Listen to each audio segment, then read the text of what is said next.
بسم الله الرحمن الرحيم السلام الله عليكم ورحمة الله تعالى وبركاته كلنت وعنا وناكسن داوديال halkani waa telefishinka caalamiga ee Horyaal xaruntiisa dhexe uu ku leeyahay gudaha magaalada Hargeysa ee caasimadda Soomaaliland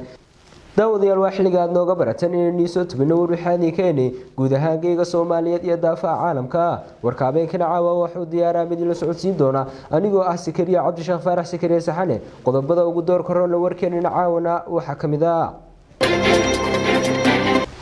madaxweynaha jamhuuriyadda Soomaaliland mudane Muuse Biixi Cabdi ayaa maanta waxa uu ku qaabilay qasriga madaxtooyada Soomaaliland wafdi ka socday dalka Shiinaha oo maalmihii u dambeeyay ku sugnaa magaalada Hargeysa ee caasimadda Soomaaliland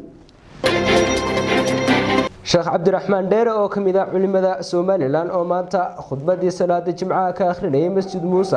ayaa waxa uu ku baaqay in laga warhayo ciidamada kala duwan ee Soomaaliland degmada Wajaale ayaa maanta waxa si rasmi ah uga furmay koob tartan ciyaareed u dhaxeeya kooxaha kala duwan ee ka dhisan magaalada Wajaale dad cadhaysan ayaa waxa isku soo baxeen magaalada Beirut ee caasimadda dalka Lubnaan kadib qaraxii saameynta yeeshay ee ka dhacay magaalada caasimadda daawadayaal kuwaas waa qodobada ugu door korole warkeenina habeenkana caawa haatan waxaad ku soo dhawaataan qodobadaas iyo qodobo kale oo faahfaahsan